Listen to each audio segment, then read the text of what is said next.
Continuamos entonces con el curso de formulación de proyectos, la unidad de aprendizaje 2 referida al estudio técnico y la estimación de costos. Decíamos, y les hago recordar, que el estudio técnico es fundamental porque de ahí se derivan los costos que tiene que asumir el proyecto a efectos de estimar finalmente restado de los beneficios, de los ingresos, los beneficios del proyecto. Entonces, abordaremos el tema 2 de esta unidad 2 y está referido específicamente a la ingeniería del proyecto. Esto es,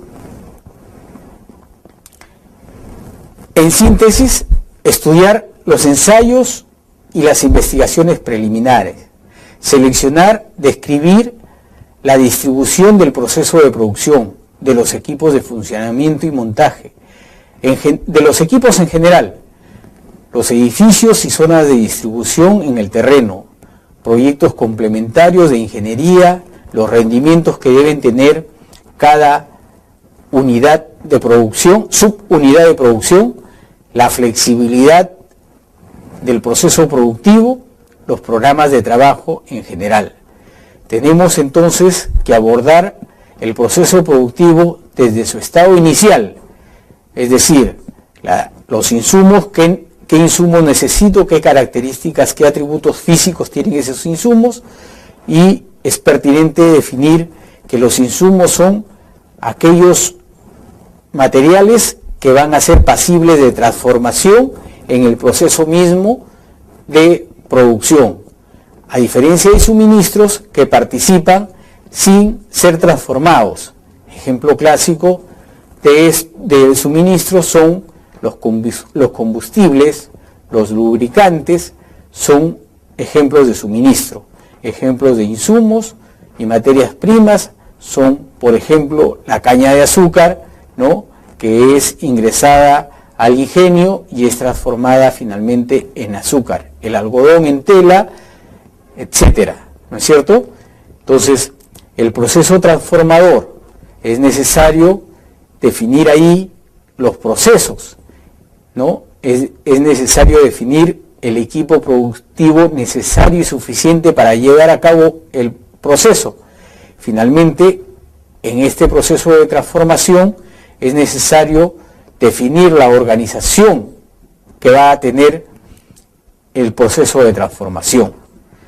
Por proceso debemos entender el conjunto de operaciones que realiza el personal y las maquinarias para elaborar el producto final, ¿no? Equipo productivo es el conjunto de maquinaria e instalaciones necesarias para realizar el proceso de transformación. La organización está dada básicamente por el elemento humano. Él es el que define la organización del proceso productivo y la organización de todos los tipos de procesos, pero como estamos hablando acá del proceso productivo, entonces hablamos del elemento humano necesario para realizar el proceso productivo. El producto final lo constituyen los productos para lo cual fue concebido el proyecto, ¿no? El producto final, ¿no? Hablamos también de los subproductos, hablamos de los residuos o desechos, ¿no? Así, en la industria de transformación del trigo, entonces tenemos la harina de trigo, tenemos lo que llamamos corrientemente afrecho, que es un subproducto, y los residuos, el polvo, etcétera, que se genera por el proceso de transformación, ¿sí? Entonces, estaremos hablando, en primer lugar, del estudio y selección de procesos.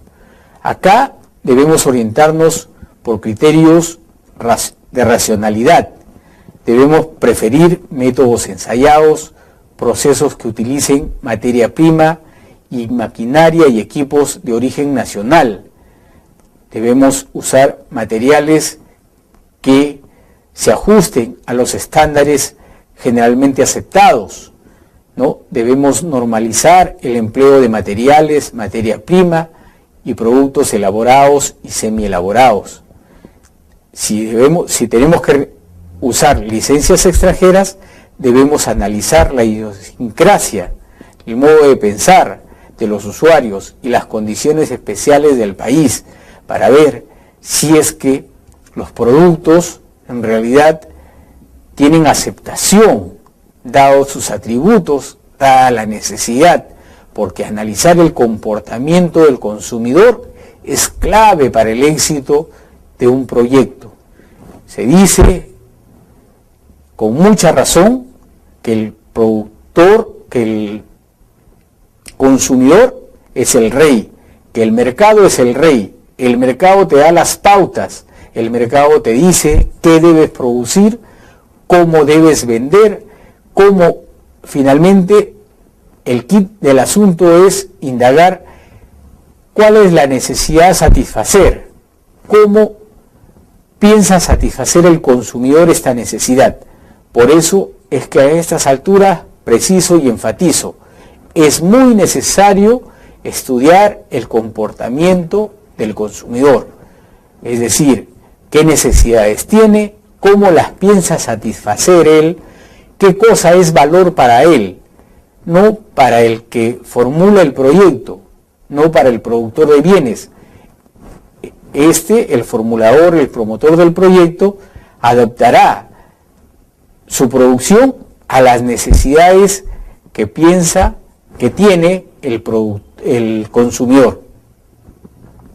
Debemos asimismo, en esta etapa, en la etapa de la ingeniería del proyecto, analizar el grado de automatización, ¿no?, de una tecnología, es decir, si va a ser intensiva en capital o va a ser intensiva en trabajo, en el factor trabajo me refiero, ¿no? Entonces, con todos estos criterios ya estamos en condiciones de formular el plan de producción. ¿Y qué cosa es el plan de producción? Esto no es más que cuantificar el volumen de producción en diferentes periodos de tiempo de la vida útil del proyecto, el cual depende en gran medida de la depreciación de la maquinaria y equipo con que se cuenta. Así es, ¿no? Un criterio, y el criterio más importante para definir la vida útil del proyecto, es la vida útil de la maquinaria principal. Este es el principal criterio tanto en la formulación de proyectos públicos como en la formulación de proyectos privados. ¿Y para qué nos sirve el plan de producción? Nos sirve para ordenar, para organizar toda la organización en aras de producir en la cantidad necesaria con la calidad exigida por el consumidor. Este plan de producción es insumo a la vez, es la base para establecer los requerimientos de materia prima que el proceso requiere de acuerdo al nivel productivo establecido a lo largo de la operación del proyecto, a lo largo de la etapa de operación del proyecto, lográndose así la planificación de los flujos monetarios adecuados que generen la rentabilidad exigida por los inversionistas y, en el caso de los proyectos de inversión pública, ¿no?, orientadas a satisfacer las necesidades, a superar el problema detectado, problema social detectado, ¿no? Entonces, ya decíamos de que es necesario seleccionar la maquinaria adecuada. Esta debe ser la más versátil, compatible con la producción y con el objetivo de minimizar costos.